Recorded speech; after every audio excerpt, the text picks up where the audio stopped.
Hello everyone, my name is Cristobal Garcia. I am currently a master's student for the College of Professional Studies at Northeastern University.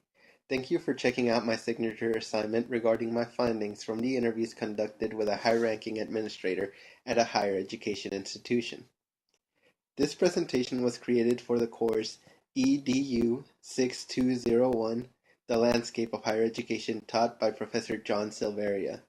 The main goal of this course is to provide the foundation to understand the structure, governance, and operations of institutions of higher education, as well as the roles, functions, and interactions of various administrative positions and offices.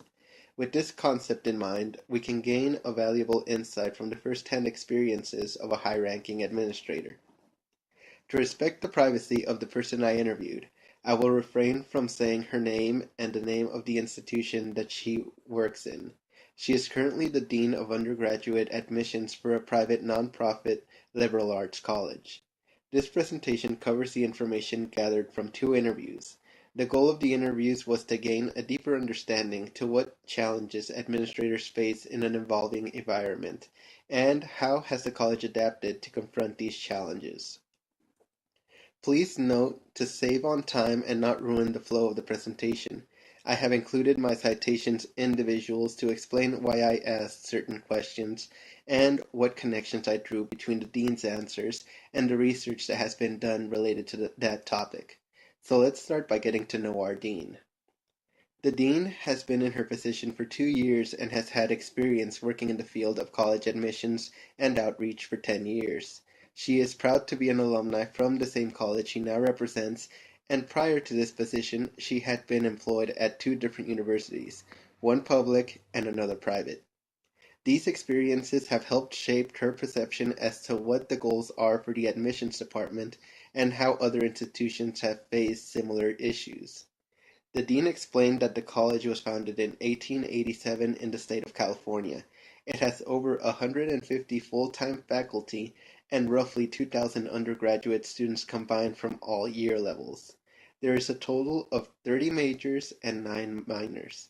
While they do not offer any graduate programs, their programs prepare students to apply for their master's or doctorate degrees after graduation. So already we begin to see that the college has some unique characteristics. I asked the dean what she believed to be some of the key differences between her college and other institutions of higher learning. The dean explained that one of her main personal goals is to demystify the idea that private institutions are exclusively for the rich and only accept those students that have a connection to let them in. The college is primarily funded by alumni, tuition, and private community investors. For this reason, they are not as regulated by the state and federal government as compared to public institutions. The dean also made it a point that since her college does not work to make a profit, it can focus on its mission, which is to cultivate an environment wherein students can further develop leadership and critical thinking skills to be productive members of society. With this clear purpose, the college depends on the admissions department to reach out to students that are prepared to take the challenge. The students that enroll in this college display strong qualities in academia and leadership. These 2 are part of the key things that the dean and her team look for when reviewing applications. They do not look at finances, ethnicity, or give any preferential treatment to applicants that are related to alumni, faculty, staff, or current students. This leads us to one of the biggest challenges that the admission department is currently facing. Since its creation, the student body as well as the faculty and staff have been predominantly Caucasian and financially affluent. Over the last half-century, there has been a push to increase the diversity of the campus.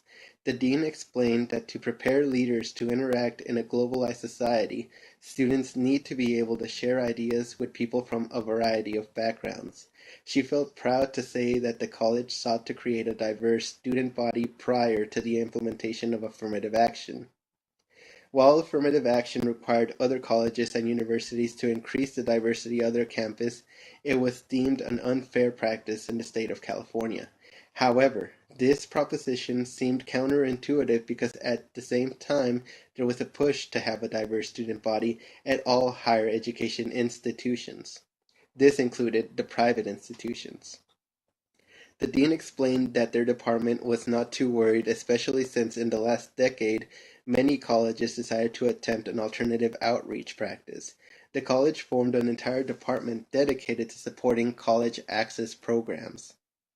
These programs reach out to communities where students of underrepresented groups live and provide additional guidance as early as middle school to prepare these students to become competitive college applicants in the future. This practice has increased the number of students that apply to the Dean's College and increased the diversity of her campus. The topic of affirmative action is one that has a direct connection to the dean and her department, but as a whole, the college itself has multiple challenges that it has to deal with on a regular basis. Even though the college is funded privately, it is not free from all regulation by the state and federal government.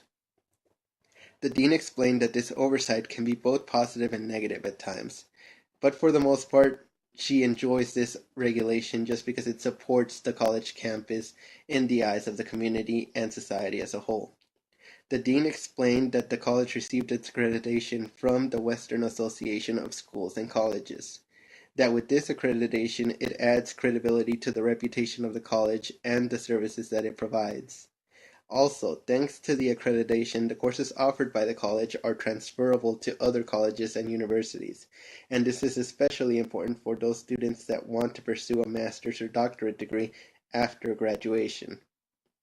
Another benefit to this accreditation is that the students can qualify for financial aid through state and federal funds. With having access to additional funds, the college is able to use these resources to finance additional programs and services that would otherwise not be available to students. The funding that the college receives goes to paying things like research projects, study abroad programs, internships, housing, general repairs, scholarships, additional full-time faculty, and staff.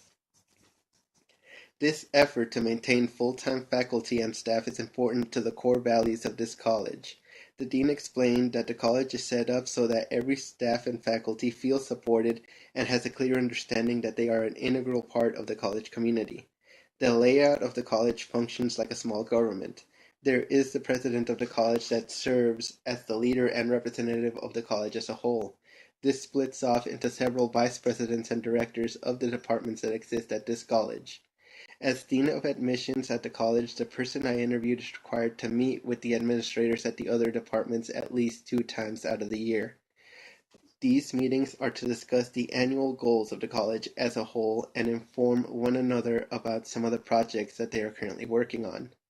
For the dean, this is helpful to then inform potential candidates about the work that the college is conducting, but in terms of connecting with the other departments, this practice prompts administrators to collaborate on projects together to support one another. The dean gave some examples that when it comes to family events and campus visits, it is handy to have the support of the faculty to do in-person presentations and give first-hand accounts of what their programs are like. This kind of work environment also lends itself to create informal lines of communication. The dean said that while her department and the other ones from the rest of the college have mandated meetings, the campus is small enough that she can see most employees at the college any given day and just have short conversations. This private college has the capacity to have a relaxed environment, and being a nonprofit, it benefits the students to have a full-time staff that are more dedicated to their education than increasing their own wealth. The dean expressed a great amount of satisfaction and emphasized the point that her staff and colleagues are more than just employees. They are a team, and with this bond, she feels supported and confident that as the college continues to expand its programs, it does not show signs of losing this culture of support and amicable cooperation among staff.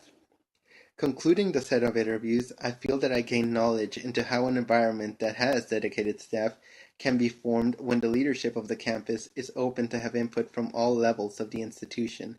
In addition to that, just noting the effort to collaborate among different departments allows people to grow as professionals and develop relationships that allow the college to flourish in the face of external obstacles. Thank you for checking out my presentation. The analysis and development of the interviews and questions can be found on my ePortfolio. Feel free to look them up on the link listed in the description.